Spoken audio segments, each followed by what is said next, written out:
Hello, students, welcome back. So, this is going to be the last topic of the third chapter, that is, impact of government policy changes on business and industry. So, let's start with the changing profile of Indian economic environment. If we talk about new economic policy, then commencing from 1991, India has been going through a process of economic reforms and liberalization. You must have heard about liberalization, privatization, and globalization. So it's about that only, okay. All these measures together aim at modernizing the country's industrial system, removing unproductive controls, encouraging private investment, including foreign investment, and integrating India's economy with the global economy. So, that is the changing profile of Indian economic environment. So, now, what is new economic policy? What's the meaning of new economic policy?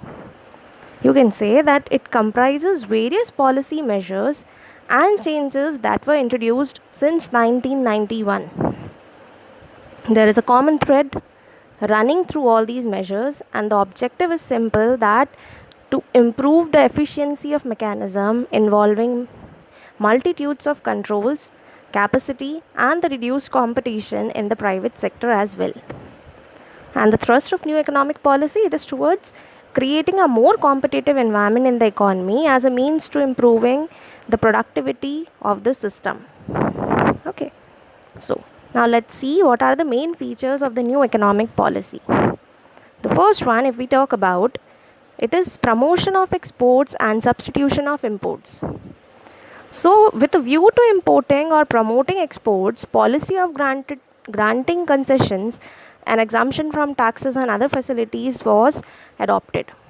Okay, and because of this, import substitutes were encouraged, that goods imported be produced within the country so that the same are not imported from abroad. Then the second feature is protection against foreign competition.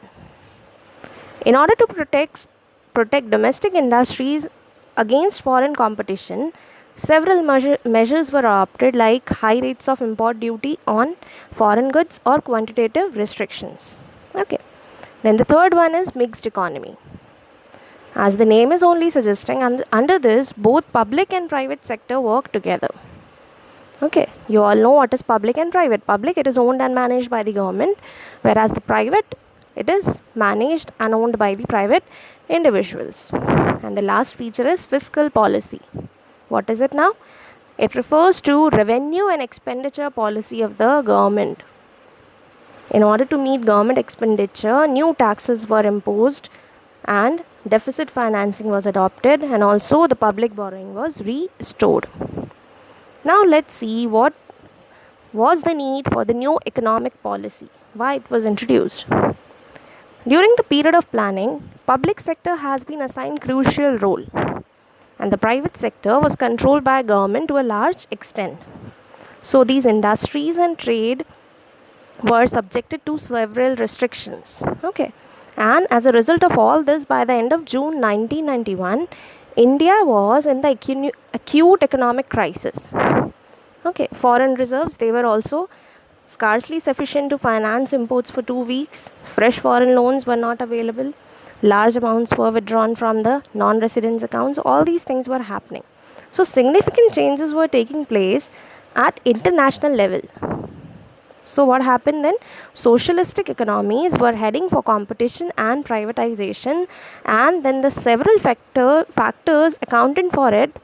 Example, widespread political instability, inflation rates, etc., heavy fall in foreign exchange reserves, all these things happened.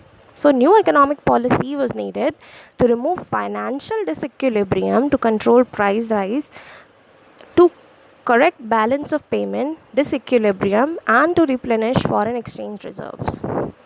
Now, let's see the main features of new economic policy. First of all, this new economic policy, it was divided into three: liberalization, privatization, and globalization. So let's start with the liberalization and its impact. Liberalization, you all know that it means to free it from direct or physical controls imposed by the government. Okay, then what were its impact on business and industry? First, it led to abolition of industrial licensing and registration. Then second is, it increased the investment limit of small industry. Then freedom from import technology, freedom of expansion of industry, freedom to import capital goods, free determination of interest rates. So these were some of the impacts. Then the next one is privatization. What is privatization now? It is the general process of involving the private sector in the ownership or operation of a state owned enterprise. Okay. It means to bring most of the enterprises of the country under the ownership, control and management of the private sector. Now let's see what were its impact on business and industry. It led to disinvestment policy, it increased private sector investment, contraction of public sector units, incentives to development and expansion to private sector enterprises, all this. Okay. Then the third one is globalization. Globalization means linking the economy of the country with the economies of other countries by means of free trade and free mobility of capital and labor, etc. And now what were its impacts? It led to globalization of business, globalization of investment, as well as the globalization of capital or finance. Now, let's come to the main topic, impact of government policy changes on industrial policy. So, the policy of liberalization, privatization and the globalization of the government has made a significant impact on the working of enterprises in business and industry. The Indian corporate sector has come face to face with several changes due to government policy changes, which can be explained as the one which are given here. So, the first one, as you can see, is increasing competition.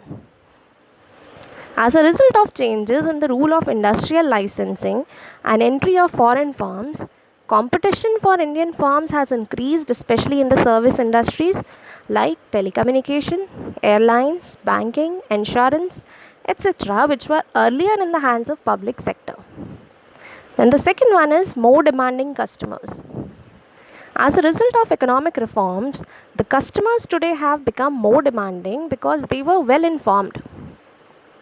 Before also they were well informed after 1991, and now also they are well informed.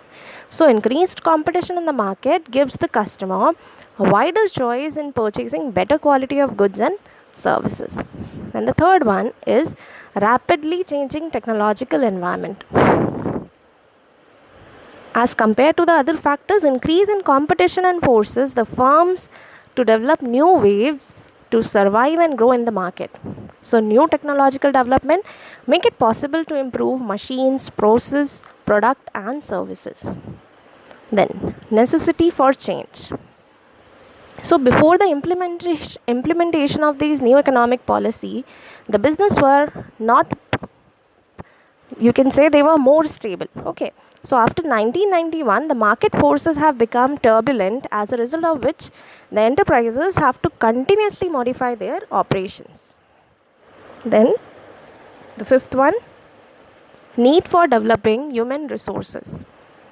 Indian enterprises have suffered for long with inadequate trained personnel. So the new market conditions require people with a higher competence and great commitment. Hence, the need for developing human resource is increasing. Then, market orientation. Earlier, what was happening? The firms were following selling concept, that is, produce first and then go to the market. But now companies follow marketing concept, that is, planning production on the basis of market research, need and the wants of the customers.